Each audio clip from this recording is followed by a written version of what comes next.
Hi there. In this series, I'm going to be looking at the Empire Designer in Stellaris. For this episode, I'm going to only focus on the species trait picks and how best to optimize your species. In this video, I will be specifically looking at biological species.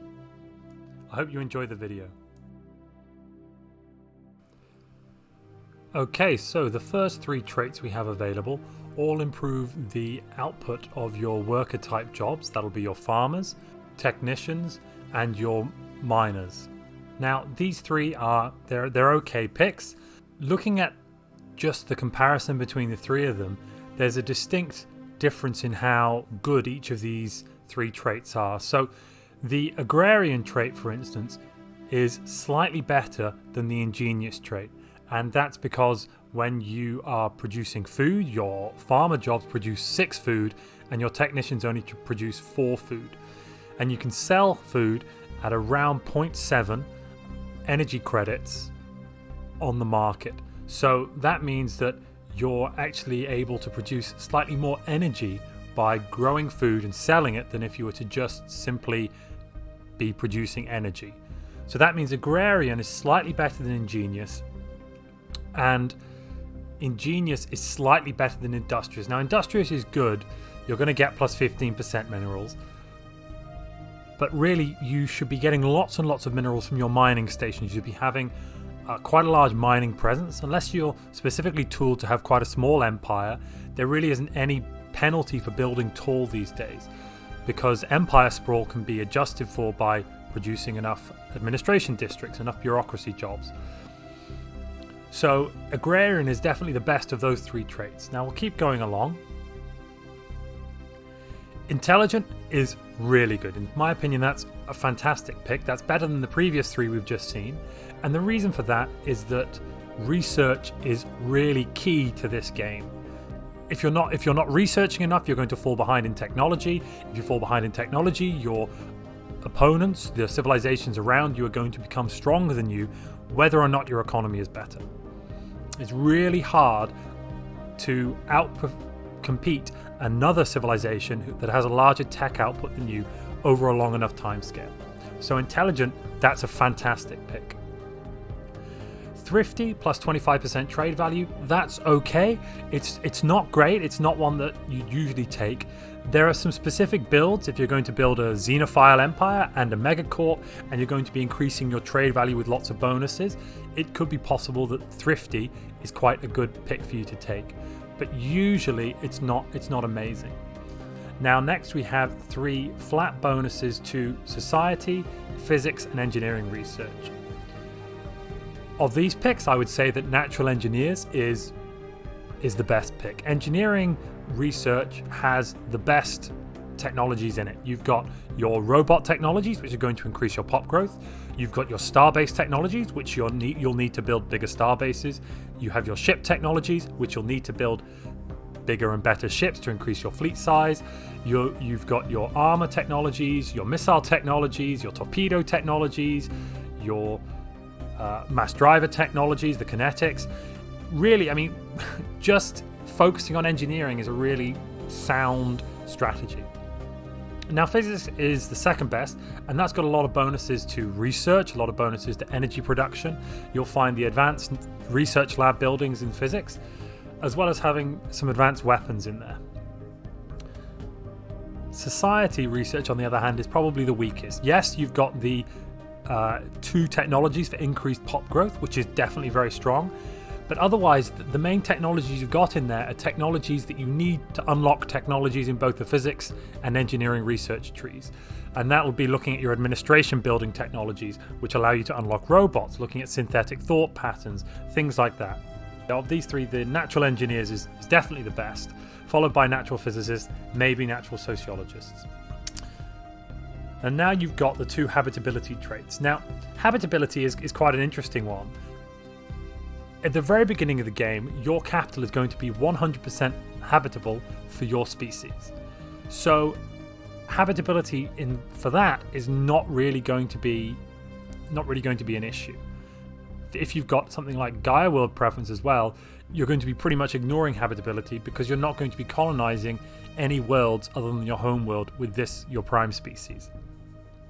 But once you go outside your home world, you're going to find that the worlds have 80%, 60%, other lower percentage of habitability. And that habitability is going to have an impact on the resource output of your pops, the upkeep of your pops, and the pop growth speed. So a 10% bonus to habitability is equivalent to plus 5% pop growth speed, plus 5% resource output, minus 10% upkeep, minus 10% amenities. And that's actually really good. So habitability is definitely one of the top tier traits that you can take.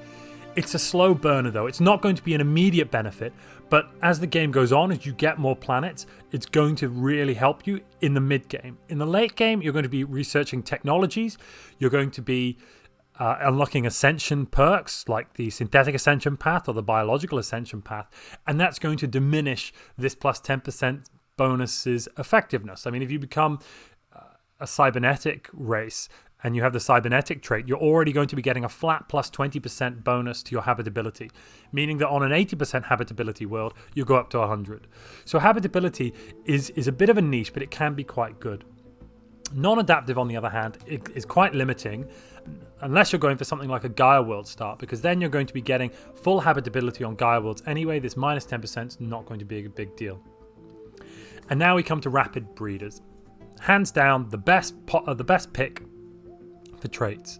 Plus 10% pop growth speed is fantastic. Pop growth is the most important part of Stellaris. The more pops you have, the more output you've got. The more output you've got, the more things you can do. The more things you can do, the better you're going to find your interactions with the game, and just the easier things will be.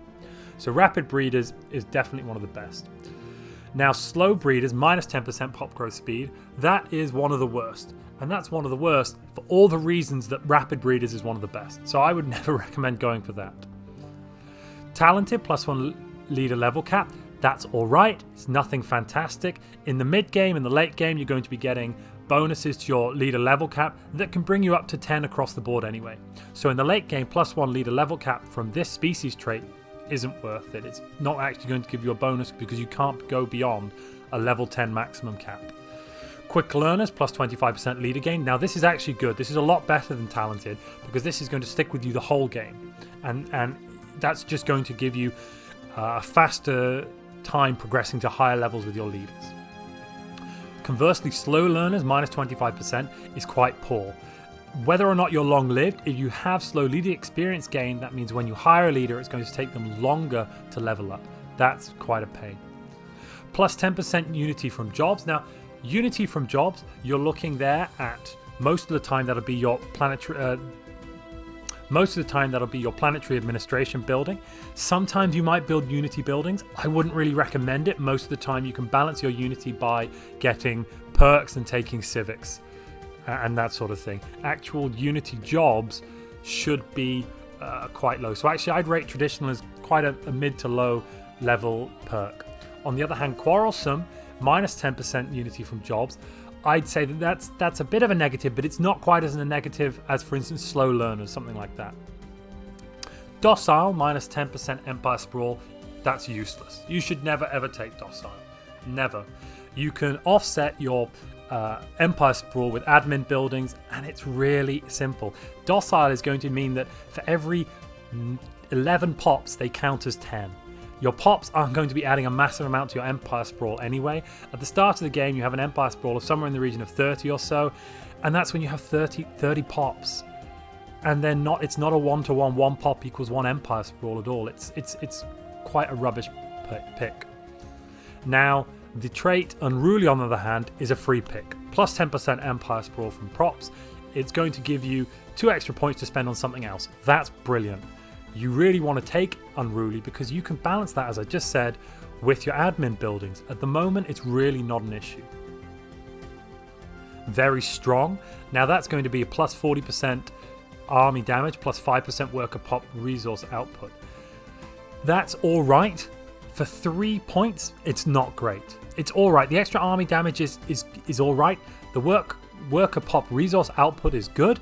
But it's 3 points. For 3 points, you could take Intelligent for 2 points and and something else for an extra point. You could take Intelligent, and what else could you take? And you could take Natural Engineers, giving you a plus 25% to your engineering output, which is a lot stronger than a plus 5% worker output. Strong is at only 1 point, but at being half the value of very strong is actually quite a good pick comparatively. It's definitely still mid-tier. It's not up there with Intelligent or the Engineer pick, but it's all right. Weak, on the other hand, I wouldn't recommend taking it. You don't want to be decreasing your worker pop output or your army damage, but it's not the worst. Now, Nomadic is okay. It's pretty bland. You're going to be getting a little bit of extra pop growth from immigration and a little bit of resettlement cost deduction.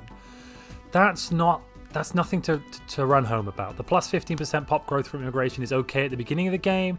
In the late game and the mid game, you're going to find that you don't really have that much immigration going on if you're managing your worlds right. As long as you've not got unemployment, you don't have too many free jobs on your planets, really immigration should be at a minimum.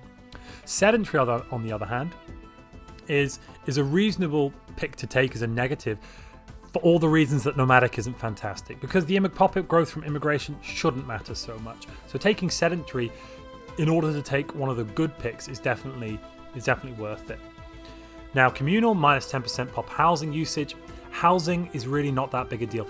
At the large numbers of pops, having minus 5, minus 10 housing is only going to reduce your stability by a few points, which really won't be that big a deal. That's 0.6, that's 0.6% reduction of, say, resource output or trade value per stability. It's not a big deal. And that's why, for the same reason, plus 10% pop housing usage is an okay pick to take. And when I'm saying that some of these red ones are okay, you want to take them so that you can take more of the really good picks. Now we're almost at the end. So Charismatic, plus 20% amenities from jobs. This one is definitely quite a good pick. With Charismatic and with your administration building jobs, your ruler jobs, so administrator, you're going to be getting extra amenities from those jobs, which means that you're not going to have to build amenities buildings like hollow theaters as soon as you would have to build them otherwise. Without Charismatic and just a regular biological empire with administrators, you're probably going to need to build a hollow theater or some amenities building if you don't have any clerks, which I recommend you not have, but still, you're going to have to build something like that around building slot 4 or 5 in order to not getting too far into negative amenities. So Charismatic's quite good. On the other hand, Repugnant is a really bad trait for all the reasons that Charismatic is good. You don't want to be taking Repugnant. That's going to really lower your amenities. You're going to have issues around pop number 7, 8, and 9 on your colonies, as well as pops number 15 to 20. You're going to need to build some amenities buildings. Conformist, plus 30% governing ethic as attraction. I don't really see the need. It's never helped me in any of my games. It's not a pick I would take for 2 points. I think it's trash. And then finally, Deviants. I would recommend taking this. Minus 50% governing ethics attraction. You're going to get some more widespread ethics. But minus 15% on some already big modifiers won't change it that much. This is some free points. Now, Venerable, at 4 points for plus 80 years, is a bit of a trap. It seems great. You're getting a big long lifespans on your leaders. Brilliant. But if we compare it to Enduring at plus 20 years, it really puts Vulnerable to shame. So Enduring at plus 20 years is only 1 point. Now, when you're a regular species, you're going to have leaders in the 30 to 50 range when you start the game. They're going to live to 80. They're going to live to 70 or 80 before they start dying, before they have death chance. That means you've got at least 20 to 30 years of research minimum, for instance, for your scientists or your administrators, your scientists or your governors, before they start dying, before you're having to replace them. So at that point, 30 years in the game, you should be researching technologies that are giving you some extra leader time, and you should be unlocking ascension perks like the biological ascension path or the synthetic ascension path, which are going to enable you to take picks like Enduring because you've got extra points.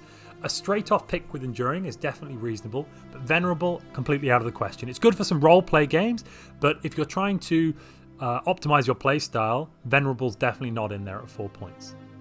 On the other hand, fleeting, I would say I wouldn't recommend it. I mean, it is -1, but that -10 years means your pops is going to start dying around the year 2220, and that is really too soon. You're not going to be able to save them. You're going to end up doing at least one full cycle of all your leaders before you get to a point that you can kind of keep them in the game for as long as possible. I mean, if you take something like Enduring, it's possible that you could have your initial leaders survive you all the way into the end game by doing something like going down the biological ascension path, unlocking some improved traits for age and leader, and taking some technologies that increase your leader lifespan, and really just pushing you quite a long way into the end game before they start dying. And we're talking about leader ages here of say 150 to 200 years. Fleeting's going to kill them really early. It's not great. Decadent is terrible.